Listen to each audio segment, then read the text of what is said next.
Hey everyone. Hey Hey, Claire. Chrissy. How are we going? Can you hear me? Yeah, I can hear you. Can you hear me? Awesome. Yep. Okay, let's Nice see what we pick. got. Hey Cynthia, Mark,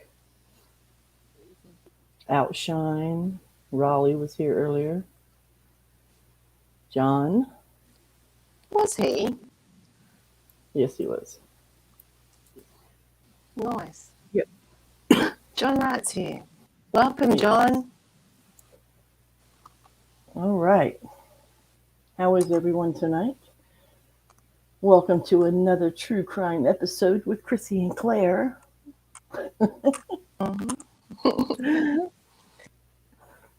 Yeah, I thought it was going to be late. I had to do one last thing real quick and then we jumped in. So, yeah. Yeah, well, here we are again. I think it's number 6. I think I was trying to figure that out last week, but yeah. Here we go, back to Australia. Back to Australia. True crime central of the world. I thought it was Florida. Hey, this is your fault, though. Which is, You're the one who wanted to do this. Gareth, hey, how are you? yeah, well, There's a little bit of static coming from you. Is there? oh, okay. I haven't got the fan on, so maybe I'll just sit still, cross my legs, fingers on lips, and be quiet. Yeah, it's not. No big deal. It's just every now and then you hear static when you talk. Probably the kangaroos just Excuse chewing me. the cud. Silly Yeah. little buggers. Right. So, what are we doing tonight, Claire? What are we talking about? Well, we are talking about a very sad death. That's probably the best way I can start it off with. A very heart-wrenching true crime case that happened in Australia a while ago. I just said Yeah. Australia or like American. I heard you. And it's your influence. Anyway, yeah. And it's a really sad case.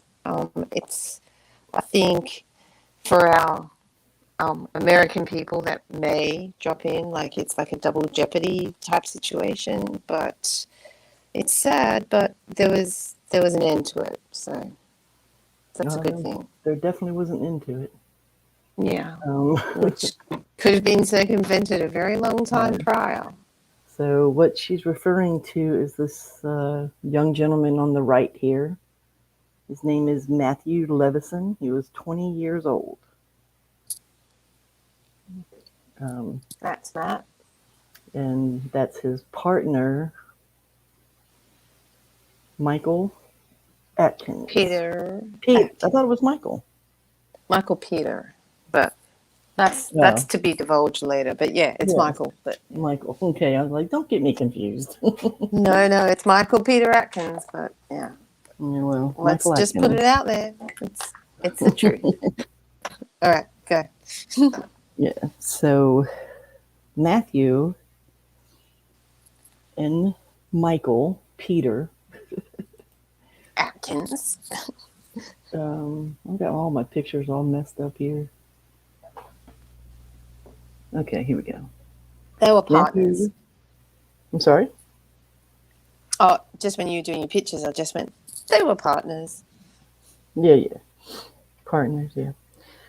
Matthew went missing in 2007 on September the 23rd. He was last seen here coming out of a nightclub in Sydney. Is it in Sydney? Yeah, it's Arc. Arc. Arc Alpha Romeo. Yeah. Alpha Romeo, yeah. Charlie.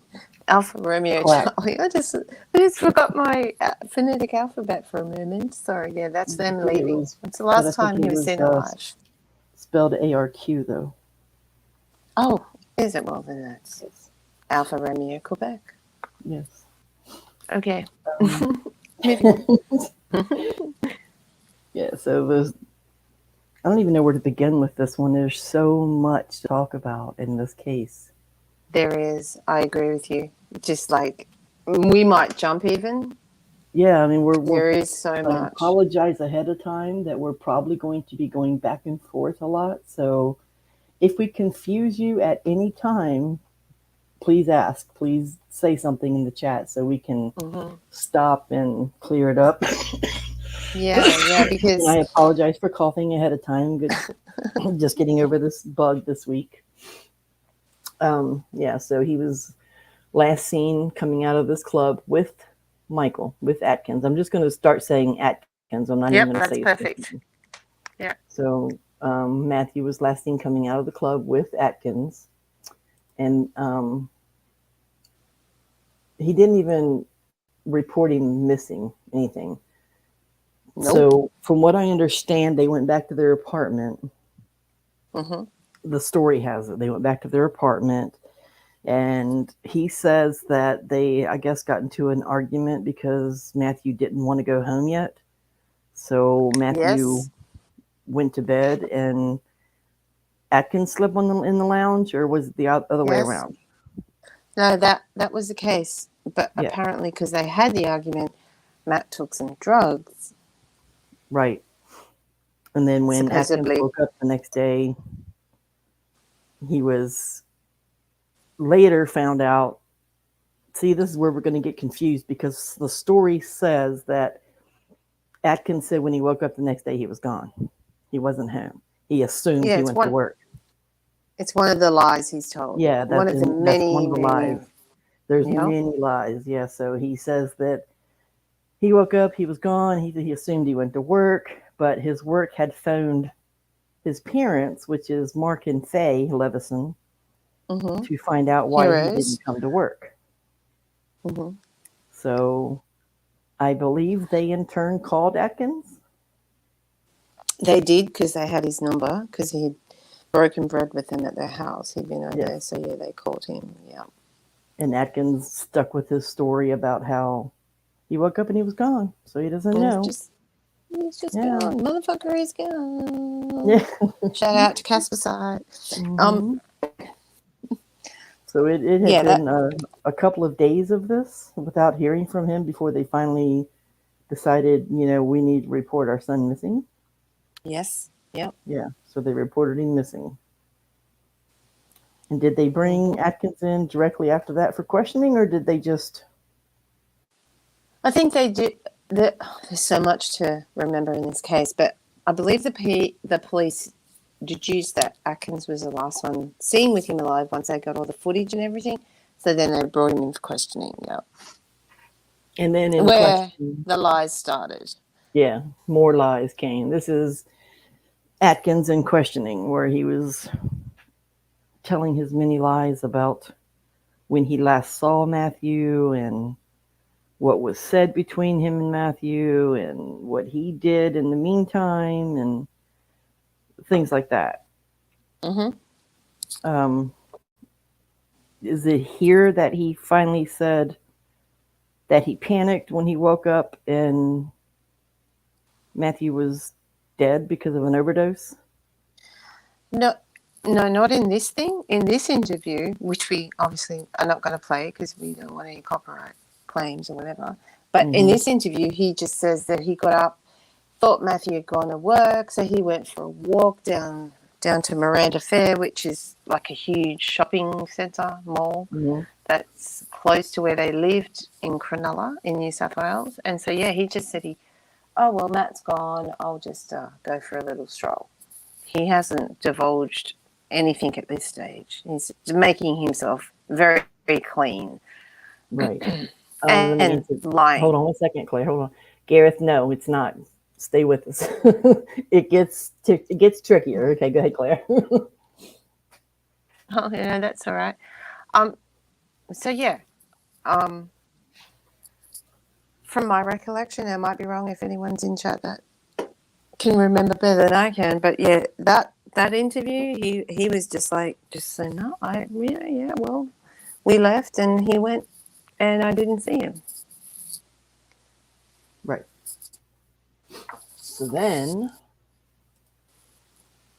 there was. How did they find out? What's this picture? Oh yeah, okay, that's the Bunnings. How did they find out? What was next? Walk us through what's next. I think the parents were very integral in the next phase of this whole investigation. Thank you for Caspar's side. Investigation. But anyway, the parents were the one that were pursuing all of this, and so it motivated the police into a more proactive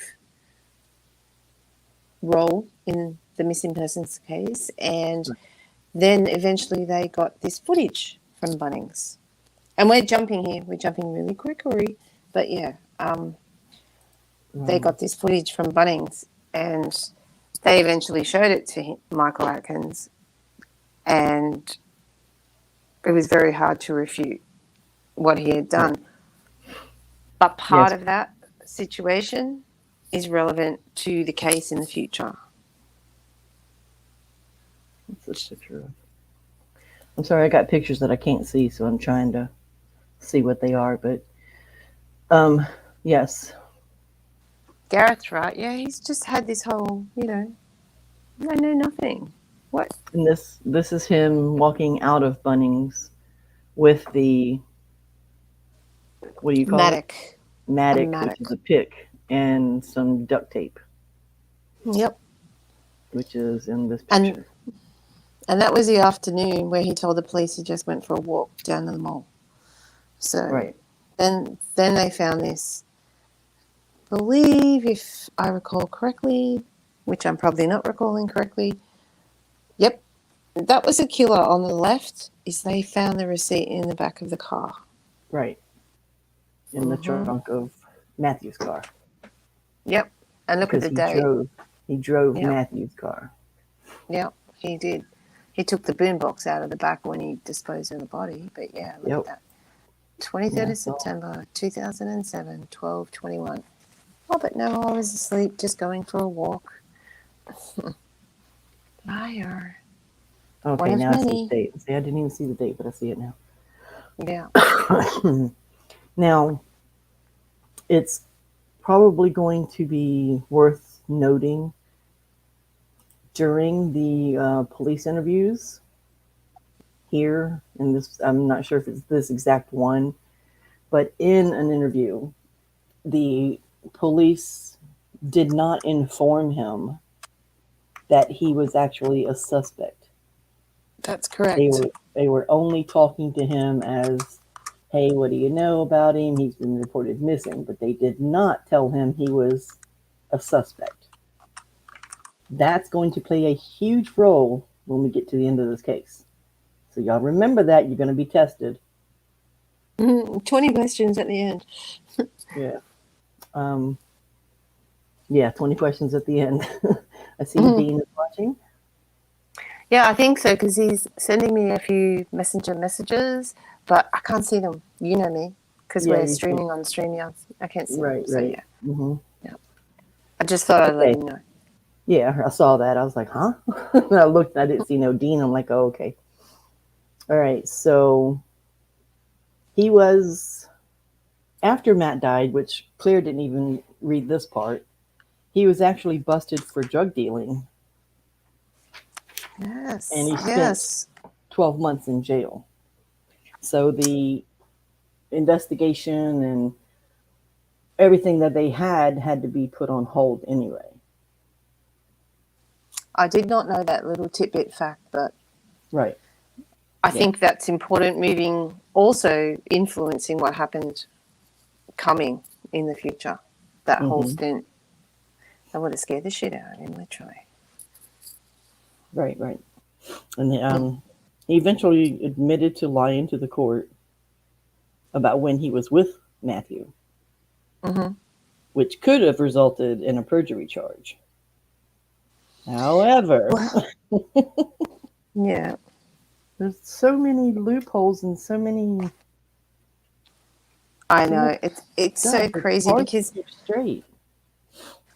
because in Australia we have coronial inquiries, so yeah, it's really hard to charge someone for a murder if there's no body or there's no proof or whatever. But then the police were busy working in the background, anyways. And so by the time Michael Atkins was charged for murder, they had to stop a colonial inquiry. Then he got charged for the murder. Mhm. Or no, then he faced trial for the murder and he got acquitted, which references back to what you were saying about that Bunnings receipt. Because they couldn't present any of that evidence because they did not inform him that he was a suspect. So none of that evidence was admissible. So they had nothing against him, really. Nothing. Yeah, and the jury didn't see it. See it. Yeah, the jury didn't see it. Like, that would be just like case closed, you know? So he was acquitted of the murder and manslaughter charges. Yep. And all in Australia, as well as America, there's a thing called double jeopardy. Since he was found not guilty, he was acquitted on both those charges, they could not recharge him for the murder. So they were stuck. Yeah. But the beautiful parents, Mark and Faye, they would not rest. Nope. And so, because the court case had happened and he was acquitted on a technicality, and I'm being very broad, then the parents said, well, let's reignite the colonial inquiry, which got suspended when Michael was charged with murder. Right. And so, yeah, and that was pivotal to the case, because you know what the parents wanted to do the whole time. Yes. Yeah, they just wanted their son back. Every single day, on the weekends especially, they spent their days at Royal National Park. Yep. Digging. Just digging. Yeah. Just looking for their son. They never stopped. Yep. So. So what happened when they reignited the colonial inquest? It sounds so British, but anyways. Anyway, sorry, yeah, I got that wrong. Anyways, the colonoscopy inquest, that's what we're going to call it. Michael was compelled to give evidence. Michael Atkins, he had to give evidence. And that was a clincher, because they were going to ping him on a perjury charge, which meant he would have at least seen 10 years in jail. Right. And that was the thing that motivated this murderer. Ugh. I'm still looking at. Sorry, go ahead. Keep talking. It's just really, really interesting. Like, this guy, and I did realize, but he's going to avoid jail at all costs. He's innocent. He did nothing. You know, he didn't ring 000 if he found his boyfriend murdered. There's Dean. Hi, Dean. Oh, hey, Dean. Welcome. You made it. He didn't call 000 for an ambulance. He didn't ring the police. Like, what the hell, this guy? So he's not going to want to perjure himself and risk going to jail, because, as you said earlier, he's done a little bit of a stint. He's probably your more targeted demographic in jail. So. Right. Not your ideal prisoner. So they usually come out that way, not go in that way. But No. So, but they finally, during the coroner's inquest. The coroner's inquest. Yes. He did lie, and they were going to slap a perjury charge on him. But the investigator, what was her name? The attorney general. Oh yeah. I don't remember her name. I thought I wrote it down. No, I've got it here. Hold on a sec. But yeah. But they went and told the parents that an unprecedented deal could be struck. The deal being that Atkins would be granted indemnity from prosecution for perjury and contempt of court for any evidence given at the inquest. In return, he would lead the police to Matthew's body. If nothing was found, no deal. Now, they brought that to Mark and Faye before they brought it to Atkins. Mm-hmm. So, and the parents all along wanted their son back. That's all they wanted. They didn't care. So they agreed to it. And they presented this Yes, they did. deal to Atkins. And Atkins drew them a map of where to find Matthew, which is showing now on the screen. Yeah. I think, if I remember right, they actually made him drive Matthew's car. Yes, they did. To the site. Yeah. So that he Yep. could remember. Because it had been, 10 years already? Mm-hmm. Yep. So they wanted him to, his mind to be triggered about the details. And so they actually had him even drive Matthew's car to the spot to trigger his mind of where the spot was. So yeah, case-based. because it was a little bit of a cat and mouse game initially. Mm-hmm. Like he'd say here, and there was there, and there was. Oh, let's try this. Yep. Yeah. They had 20 digs in several areas in the park, starting in November of 2016. So, and then by May of 2017, the time was running out. I guess they had so many months was given for the deal or whatever. I guess. Probably, yeah. It would have been something like that, yeah. I can't. So honestly, I can't remember, but yeah. So then, after 5 days of searching, I think there was 1 hour left before the time was to be called. The police moved the small palm tree, and they found the remains of Matthew. So only 10 years too late. Yeah. Right. He could have said that years ago. Mm-hmm. Yeah, they found it in a shallow grave under the palm tree. But the days and days of digging trying to find this poor boy, and they finally found him. So, which is comforting for the parents. Very, very much so. They did a memorial tree at the site there, which was vandalized. Everything was stolen, and the tree was shaved and things like that. So that was horrible. But the palm tree that was over Matthew's body, the parents took home with them. And that's what's in the picture of it is in the, what's it called, Claire? The picture? Yes, in the picture of the palm tree in the yeah, it's in their backyard. Yeah, but I put a picture of it in the beginning of the stream, the very. Oh yes, yep. What's that thing called? Gosh, I'm drawing a blank. Intro thumbnail. The avatar thing, thumbnail. That's what it was. Thumbnail.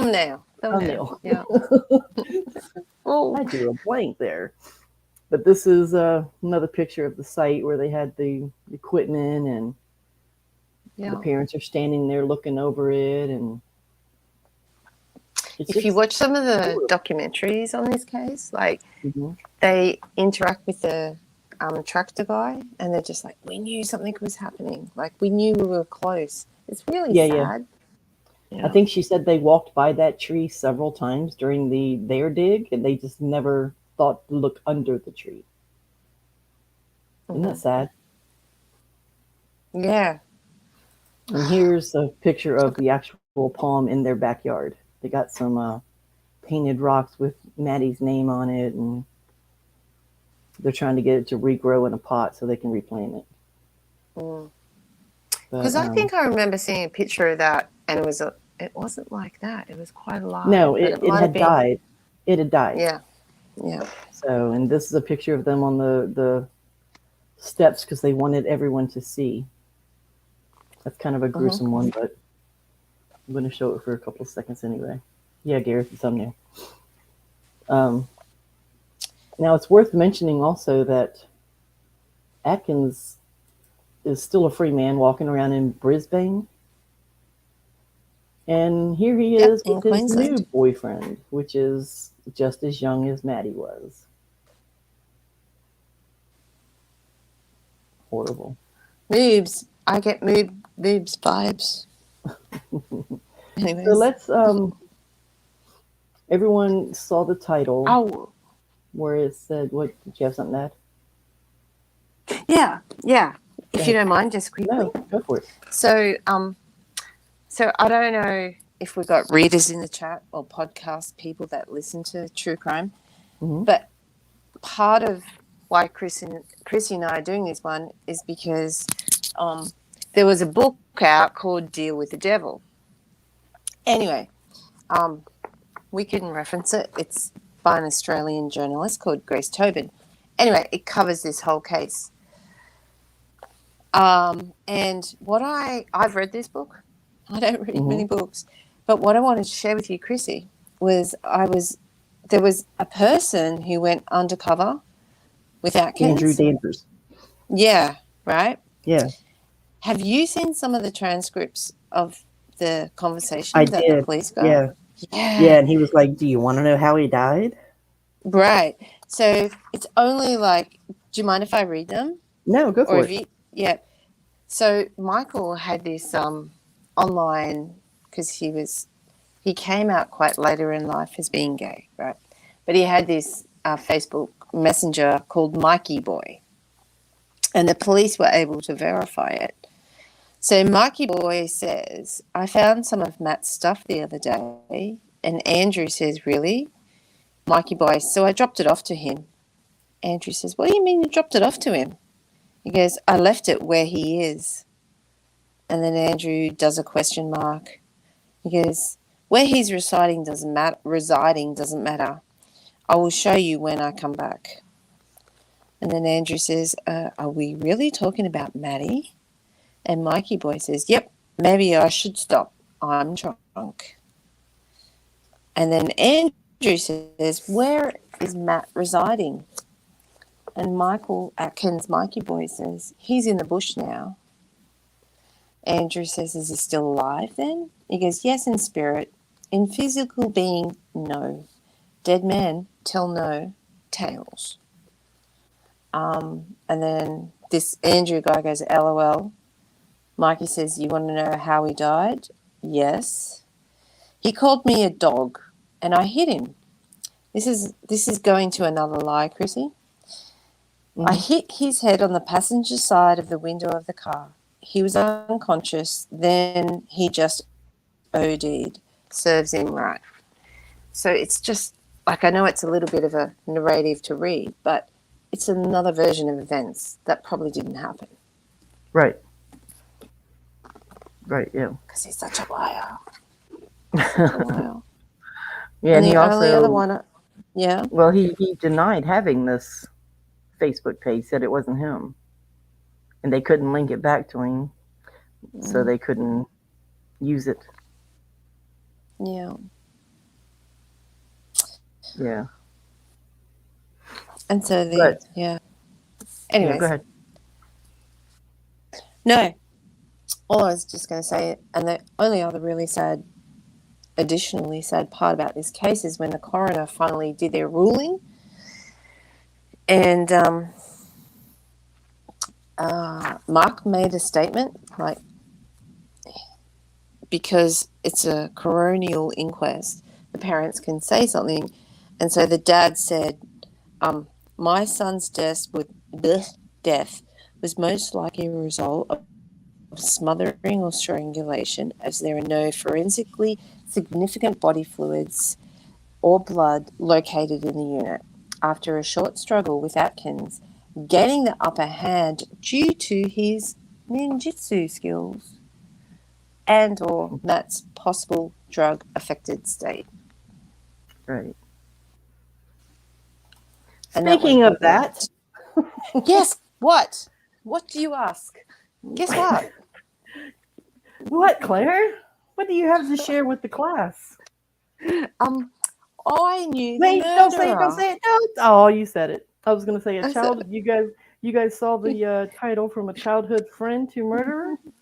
Claire actually was in these jujitsu classes with Mr. Atkins. I How was. about that?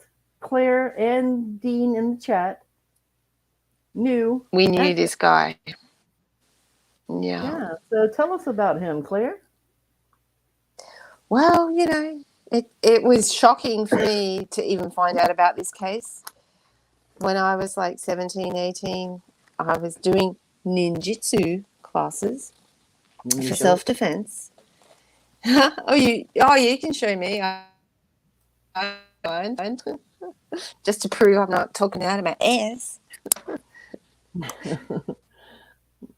But yeah, and oh my God, doesn't look like me. It doesn't look like you at all. I remember I questioned you. I was like, "What? That's you?" Yeah. So Is that you? Well, I was young and silly, and I had to pull my hair back so it didn't get pulled old. if we were doing sparring or anything. Like, no, like it's a tactic I learned when I signed up for ninjutsu before I even met Michael Atkins. You can see there I've got a green belt, but anyway, very low level. But it was more self-defense, just for women self-defense class, but I loved it. And I did it for a couple of years, and then look at that's definitely Claire. Dean knows. Yeah, that's a very young Claire, Gareth. Anyways, but then you keep training and you enjoy it, and it's good for your mind and your body. And then Michael just came to class one day and did a few sparring sessions with the guy. Didn't know what his aspirations were at the time. I'm sure being a murderer isn't one of them, to be honest. What was his personality like then, though? Was he arrogant? Was he flamboyant? Was he conniving? I mean, how was he? No, he hid probably what we see as his true persona. I think he hid it very well from most of the class. And maybe Dean can make comments on that. Claire's grasshopper moment space. That's funny. But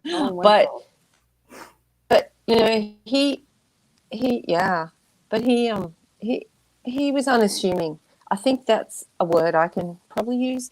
And like, he was good with his ninjutsu skills, and he was respectful to everybody, but he was never, I don't know if Dean will say it, but he was never outgoing. Like, he never engaged with us, because we'd all go do a 3-hour spa session and then go get McDonald's on the way home, which is what every good physical fit person does. But he wouldn't necessarily be social with us, from my memory.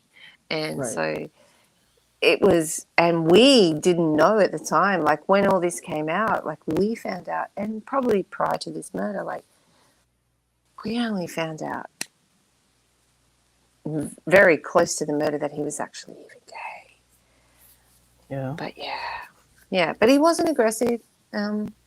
He was controlled, which is part of the thing I wanted to read you as well, unless you want to go somewhere else just quickly. No, because part of the inquest where Matt's dad got to speak. So eventually the coroner's eventual finding was, I have determined that in this inquest I cannot enter findings as to the manner and cause of Matt's death, which was terrible for his mum, because his mum didn't want an open finding. And the coroner goes on to say, in conclusion, Matthew John Leveson died at Sydney on the 23rd of September 2007. As to the manner of his death and the cause of his death, I enter open findings. Now, that's what the parents didn't want to hear. Are you still with me? Yeah, I was just reading Dean's comment. Oh yeah, He said, let's look at that. even as I got to know him through the 90s, he still was still a Very. very closed book. Not a lot of discussion about his childhood or life outside of class or work. Mm. But making the ninjutsu connections, which is why we've got some people in the chat that might be previous ninjutsu people. This is what his dad said about his son's death.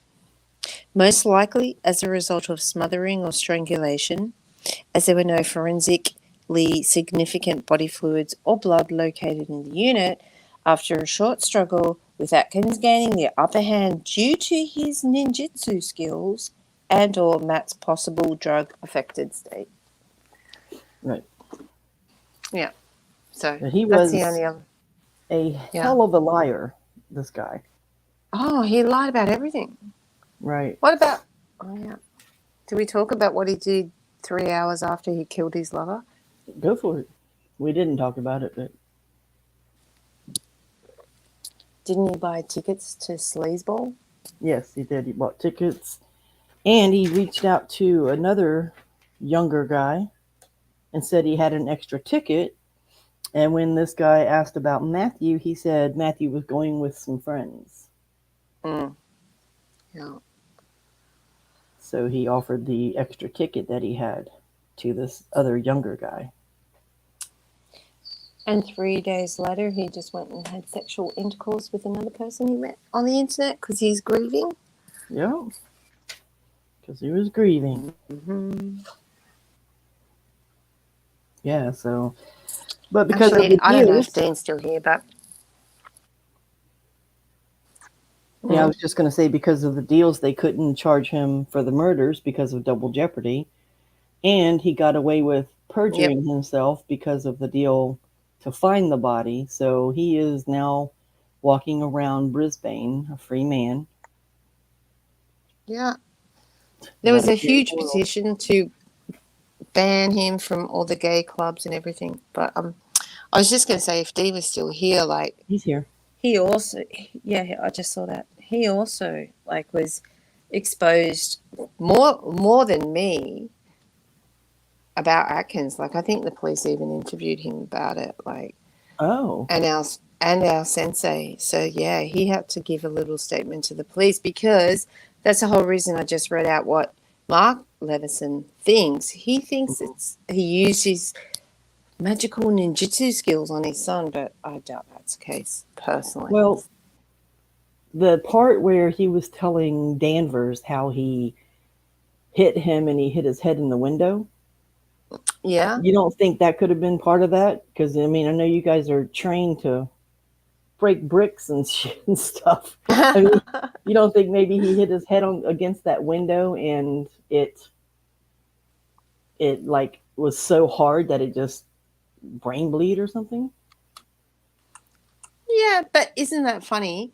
If you don't research it, you don't know that's one of the possible scenarios that he's given the police. Yeah. Yeah. Maybe he did do that. Maybe, but why not tell the parents?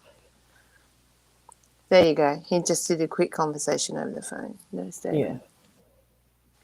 Yeah. And he said no, so I guess my theory's wrong.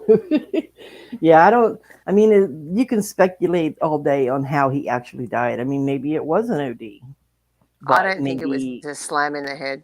Yeah. Yeah, well, maybe Atkins is the one who drugged him. Who knows? Regardless, he's responsible for hiding his body, so whether he's He knew where it responsible for his was. death or not. Yeah. He knew what it was, and the thing is, like,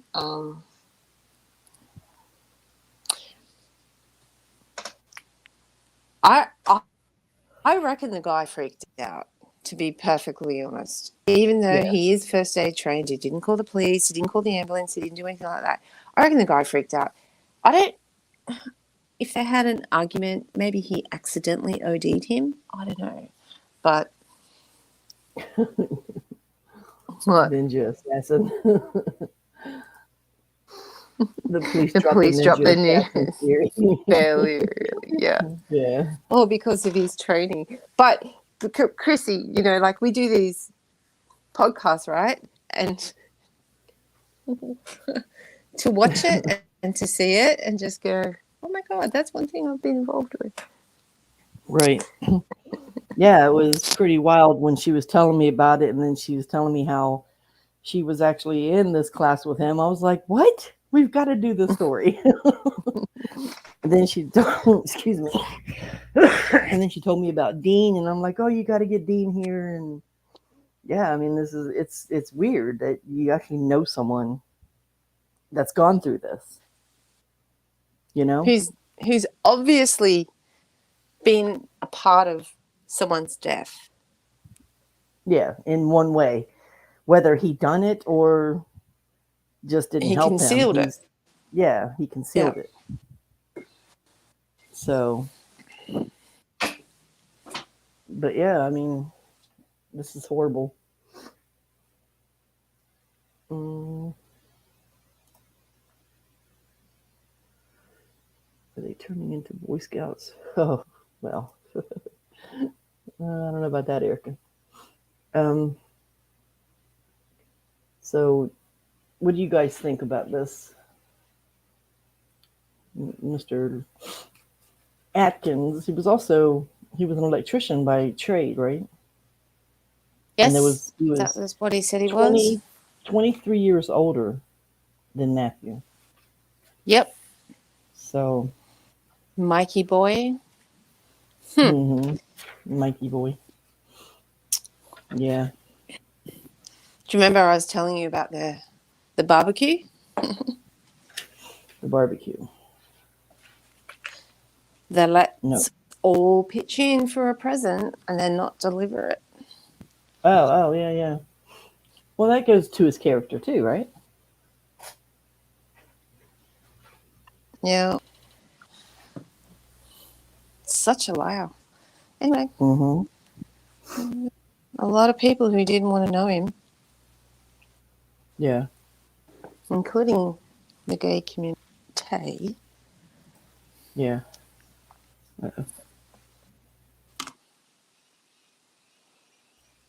Excuse me, I had to sneeze. Yes. I was just looking at Gareth's comment. Honestly, it's very odd that the fact he's gotten away with it. Well, he's still got his conscience to keep him awake and harass him. Yeah, I'm sure he's looking over his shoulder wherever he goes. But I think it's a sad case just because parents lost their son, right? And then it's furtherly sad because this guy who knew everything he could have told the parents at any point in time held on to it for 10 years until his future was endangered, which is additionally sad. And then it becomes a scale of justice in your own head. It's like, do you want the parents to have them body or do you want the killer to go to jail? Like, what would you want? And that engages a parent pheromone or whatever I want to call it, because I don't know the right word right now. But, you know, it's just like, yeah, I really want to know where my child is. So that's they were just desperate to difficult. They were just desperate to bring him home and have a proper burial, and that's their boy. Like, they had been punished for more than 10 years already with not knowing where he was. And like she was saying in her one interview that he was always afraid of the dark as a child, and she just kept picturing him out there someplace in the dark, and it broke her heart. So she just wanted him back. That's all. She didn't at that point. 10 years later, I'm sure they wanted justice, but they just wanted him home. They didn't care about the justice part right now. And the only other thing about Dean and I, who personally interacted with this guy, is like, Dean and I used like go driving down this national park as kids. You know, it was just the place to go and just drive down there. And It's really sad to think that a mother and father have spent all their weekends trying to find their son for 10 years, and he could have just said it in the beginning.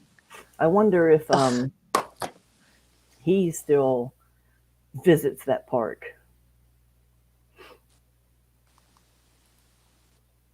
You know? Well, if he's in Queensland, I'm guessing no. Yeah. I'm guessing no. Be interesting. Has anyone in chat got any questions? Yes, I think we basically covered it all. Yeah, we did. Your involvement. Only case. I was going to say, it's the only case I can say, yeah, I was a part of that. I knew about that. I met that person. Freaks me out. Yeah. But if anything And it's not Florida. No, not even the United States. So now we're back to the drawing board of what we're going to do next week. Well, you know, we've got how many people in chat right now? They can always give us a suggestion. Yeah.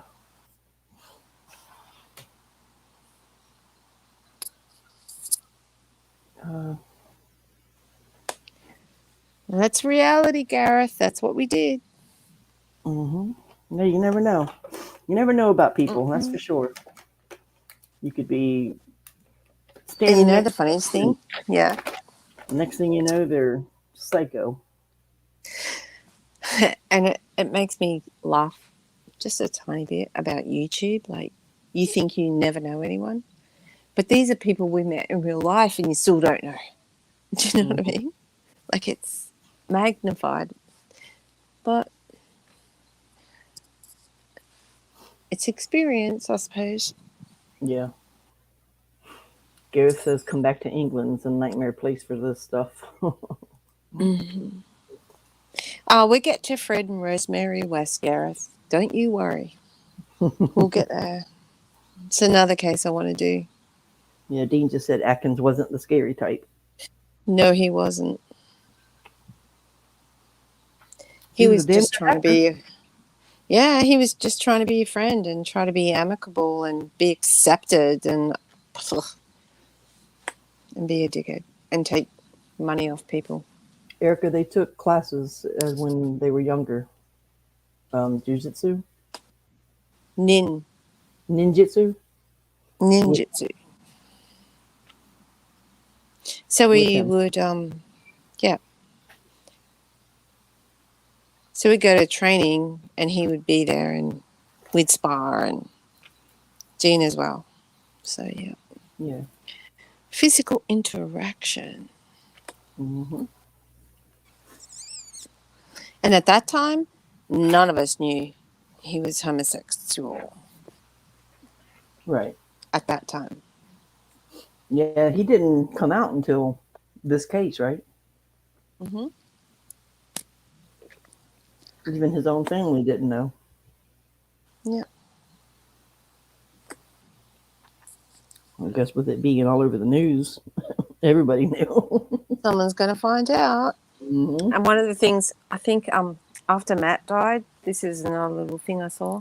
After Matt died, the Levesons saw some other person interacting with Michael Atkins. And all the parents did was like troll that account and say, just Google Matt Leveson. And that's what the dad did. Mm-hmm. Just to say, just don't engage with this person.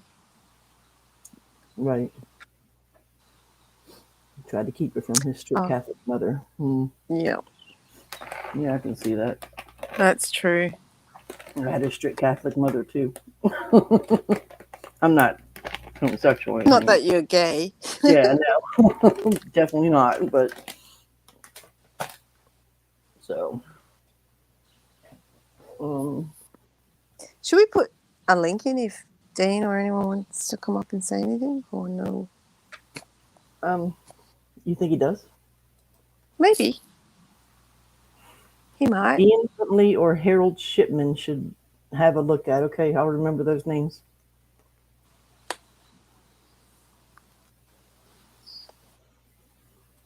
Dean, do you want to come up on panel and say anything, or? I'm going to come up and say anything. Actually, that'd be cool. I didn't hear you. You kind of echoed.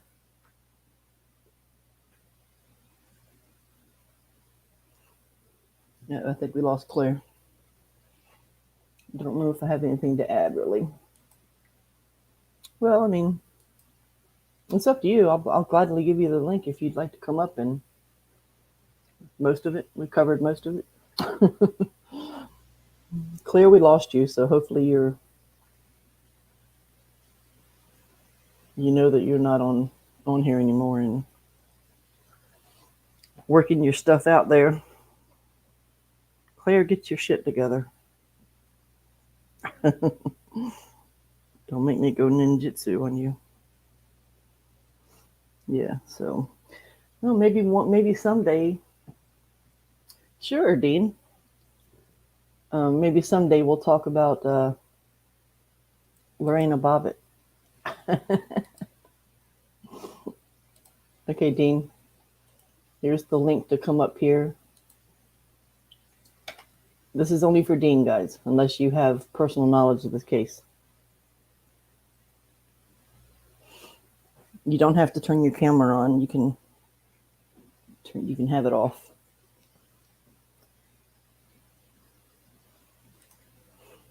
Claire, get back here. Maybe she got a phone call again. That usually happens when we're live. She gets a phone call.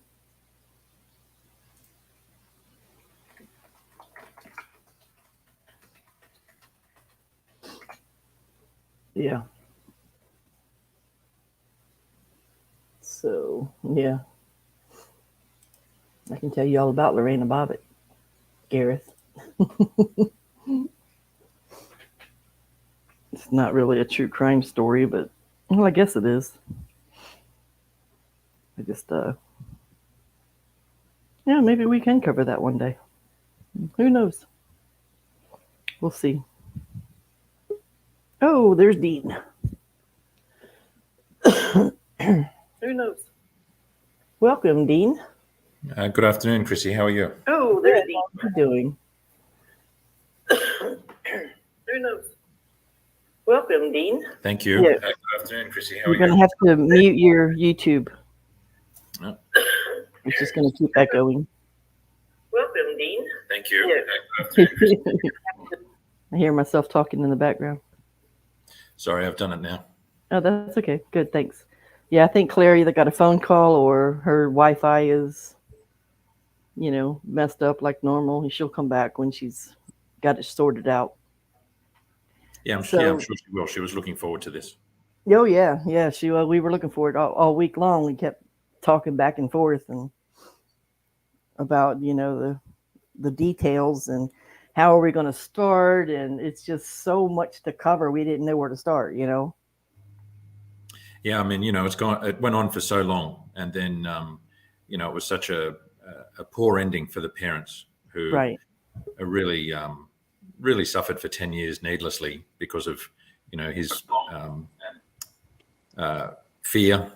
Mm-hmm. So.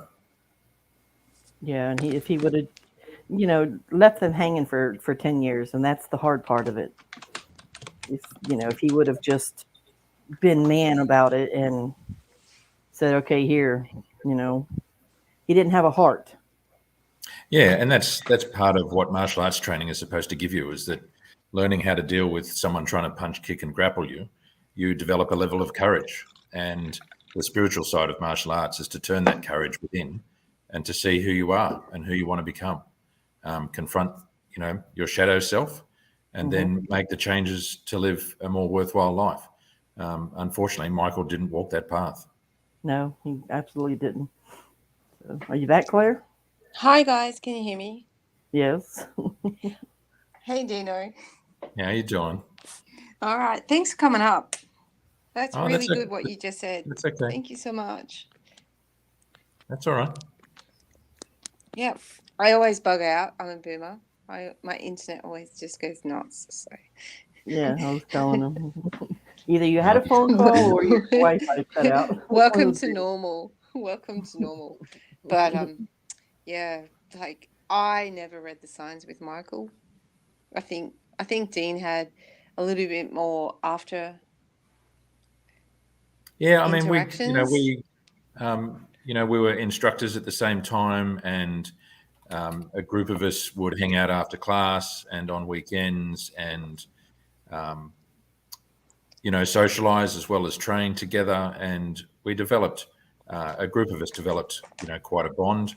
But then he, sort of late 90s, early 2000s, I started to see, or a couple of us started to see, that he had a bit of a penchant for lying. Pardon me. Just to save himself if he hadn't done something that he said he was going to do, or said that he did something when he didn't. He'd lied to try and cover up about it. So there were those things that sort of just, I suppose, hinted at it all. And as I mentioned in the chat, he was always a bit of a closed book in terms of his past and in terms of his family. He was a fairly charismatic, confident man who went into business on his own, dropped his electrical trade and went into business on his own. So he seemed to have things going for him, but it was just disappointing that these sort of what were quite insignificant lies, but a number of years later you find out that, well, he was covering up his sexuality from what I think would have been a very supportive network of friends if he had come out. But I understand that it's a difficult thing to do, coming out, particularly if you do come from a religious background. Nevertheless, we sort of stopped communicating together maybe in the early 2000s. He finished his instructing career probably early 2000s as well, maybe 2003, 2002, and didn't hear anything. We never followed through the friendship. And then the next thing we knew, or the next thing I knew, was reading about Matt's disappearance in the paper, and that his partner, Michael Peter Atkins, was, I don't know if he was a suspect at that time, or it was just mentioned. Last person to see him alive. Yeah, and it was a really bad photo, and I just thought, Michael Atkins. That name rings a bell. But that photo, the photo that they were using at the time, was just at an odd angle. It wasn't clear. Obviously, it wasn't digital photography like it is these days. But then it came out, the next day and the next day, and it's like, wow, that's him. That's that's the guy that we knew, and the guy that we had, met his long-term girlfriend, although they separated whilst we were still friends. Then he was partying with a number of other girls at in the late 90s and stuff. And what was sort of telling was that after he separated from that long-term girlfriend, he started seeing a much younger girl. So Michael would have been at that stage maybe in his late 30s, early 40s. He was seeing a girl maybe early 20s. Claire's typing. Yeah, and he was partying hard. Friday, Saturday night, out until 5, 6 o'clock in the morning. It became obviously a bit of a template for what he did when he moved into the gay community, or when he came out and started partying in the gay community. But that was sort of the last I saw of him, and never we've never communicated probably since the early 2000s. So it was it was a very long time ago, and to all intents and purposes, it was a very different person to the one that we read about in the paper and see on TV. Right. So you were saying how in this ninjutsu it teaches you the courage within and stuff like that. How far did he go with this stuff? Well, he became an instructor. He ran his own school for a number of years down in southern Sydney. So, he established a degree of seniority, I suppose. Unfortunately, that kind of work, because it is deeply personal, you can say you're doing it and you're not really. Right. And that was one of the things that led to him sort of finishing up within the organisation. Again, he sort of said that he was doing things, and it became obvious that he wasn't. And part of that was that inner work, because he wasn't sort of showing the progress that one would expect after practicing for 15 years or so. So yeah, it was. He became, as I said, senior within the organisation, but then was dismissed in the early to mid 2000s. Mm-hmm. Yeah, that's crazy that he turned out the way that he did. But like I said earlier, we really don't know what happened with Matthew. Nobody knows except for. Can you hear me? Michael? Yes, I can hear you. Oh, hi. Sorry. Well, as long as you can. Yeah. See, it always happens. Sorry, Dean. You were giving some very serious perspective there. Sorry. Which is very much appreciated. Thank you for being here. Oh, that's okay. This is my first. I don't know, what is it? A live stream, a chat, a live podcast? Stream. Mm-hmm. Yeah, it's this is the first time I've ever done something like this. So thanks for having me on. Oh, anytime. We do it every Friday. Well, Friday for me, Saturday for you. So noon your time every Saturday we're here. So Yep. Okay. What time is it for you, Chrissy? it is 11 o'clock p.m. now on Friday. Yeah, I'm normally in bed by that time. No, not me. I don't go to bed till about 2-3 a.m. And you're blue, Dean, which means you've got a wrench. So that's a good thing on a Yes. channel. Oh, what's a wrench? You can Oh find my people God. out that don't have one. If somebody comes in and starts just being a troll, is what we call them, start being nasty, saying mean things, you can time them out or ban them from the chat. Oh, right. Okay. Yeah. Yeah. But you can now because you're blue. Dabba dee dabba da dabba. You're blue. So if you go back in the chat after this, and let's see who's not got a wrench here, Chrissy. Coach Erica Love. Oh yeah. But anyways, the first time here. yeah. So anyways, but what a case. Can I just say something really quickly? When I remember Michael, I remember watching a 60 Minutes episode. I'm like, oh my God, that's Michael Atkins. And I messaged Dean straight away. I'm like, do you remember? And I'm just like, is that Michael Atkins? And you're like, yep. Yeah, I remember you telling me that you messaged Dean. You're like, wow. What's going on? Mm-hmm. And he'd already done the interviews and everything, right, Dean? Interviews with police. Yeah. Yeah. He. Yeah. I mean, just as we covered, it was just so out of the blue. He was living such a different lifestyle to when we knew him. Yeah. I mean, unfortunately, it doesn't surprise me when some people get into sort of criminal behaviour, and unfortunately, there's a few cases of that here and there. But it was just like, wow, it was. Not only was he involved in someone's disappearance and potential murder, but as I said, he was just living a completely different life to what it was when we last saw him. So, yeah, that was all those put together was just such a shock. And like you, Claire, a number of people reached out and sort of said, "Is this the guy that we used to know?" Right. Is this really our Michael? What? So it's fair to say when the police phoned you, you were shocked.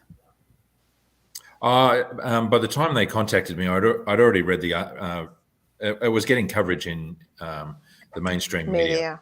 Oh, okay. Yeah.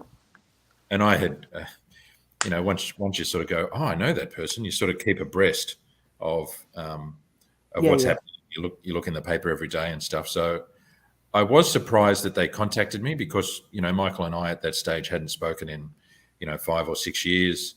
And to this day, I still don't know how they got my contact details or my number. Exactly.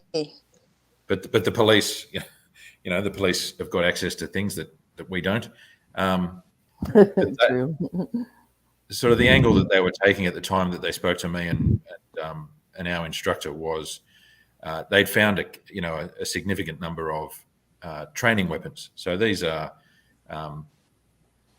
the best way to describe them would be weapons that you can use in class to ensure that they don't hurt anybody. So instead of using a real sword, you use a wooden sword. Right. Or an umbrella, or you adapt. And instead of using a chain, you might use a piece of rope. So he had all these training weapons from when he was an instructor. As an instructor, you carry extras for people who start or who haven't brought their weapons to class, and they thought they'd found some drug dealing terrorist with a catch of weapons, and it was like, no, these things are just you look this up and you'll see what it is. So they pursued it for a little while because he was a former instructor, and I think he was at the time a 3rd degree black belt. So they were going for that. They were going for that of a highly trained individual who could easily kill somebody. But that wasn't the Michael that I remember. Whilst he worked as a doorman in one of sort of southern Sydney's rougher nightclubs before we separated or before we stopped communicating. He wasn't, he was more of a talker. So, he wasn't that great. He'd certainly persevered and was continuing to work on his ability, but he wasn't, he wasn't a highly trained fighter. So, yeah. And the rank has more to do with sort of the pursuit of the art form and a stylized movement, and also a contribution back to the organisation through teaching and through spreading the art. So there's promotions achieved that way as well. He was certainly no UFC fighter.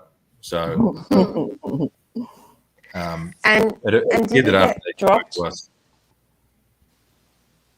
Sorry, it appears that after they talked to us, within a few weeks they sort of dropped that angle from what I saw in the police. So, sorry, what I saw in the media.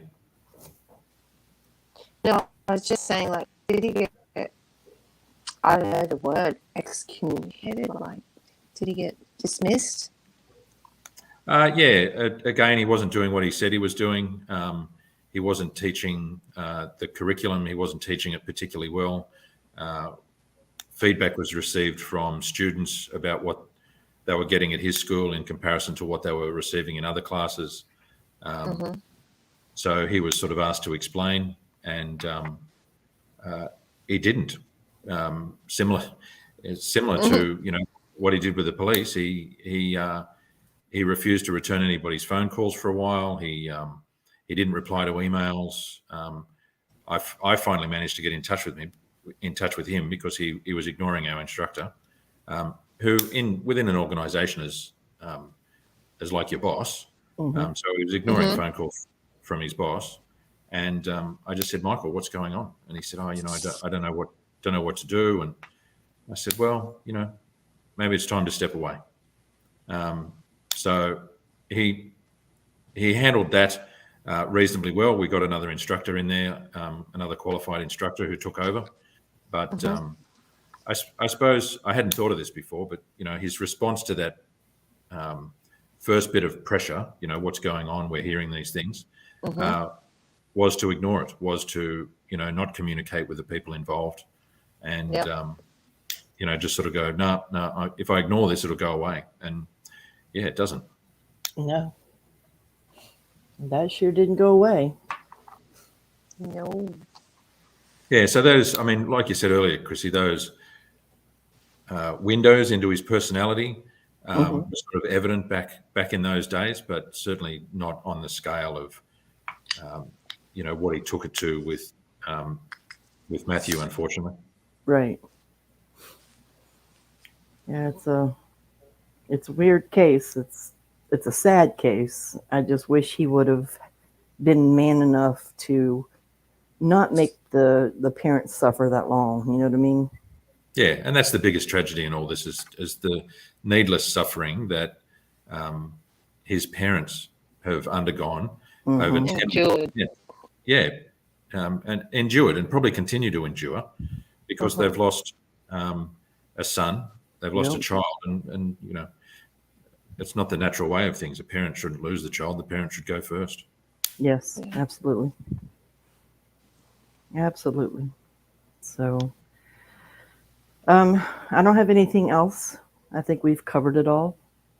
If Thanks for being here, Jane. you guys have anything else to add, or No, thank you for inviting me. It's it's been a pleasure. thank you Appreciate so much for coming up and sharing what you did. I mean, that it made a lot of sense when you talked about the insight and looking within and stuff like that. It makes a lot of sense that the way he carried himself. You know what I mean? Yeah. He obviously did not follow that and didn't adapt to it. No. And he knew better. Yeah. So hopefully we won't see Atkins in the headlines anymore. But Hopefully, as an obituary at some stage. amen. We'll go live. Yeah, we'll go live and put it on the screen for everybody to see if he does. But anyway. Awesome. Yeah, but Thanks for thank you so much. joining. Yes, thank you so much, Dean. And you're welcome anytime. All right. Thanks, guys. Take care. Take care. Thank you. Bye. Later. Bye. All right, Claire. This was a good one. Yeah. I liked it. It worked really well. So thanks everybody for your comments and your support and likes and all that good stuffs. And make sure you come back again next Friday. Like I said, well, Friday for me, Saturday for Claire. Yep. And we'll do it all over again. Maybe we'll look into one of the two names or both names that Gareth gave us. Okay. Yep. I got the screenshot for that. I was going to say, I hope you screenshot it because I did not have to go back. Okay, Okay, I good. did. I did. Good. I did. Teamwork. That's fucking teamwork. Right. All right, guys. All right. Thanks for coming. Thanks, everyone. Thank you so much. Good night. Later. Bye, Chrissy. Bye.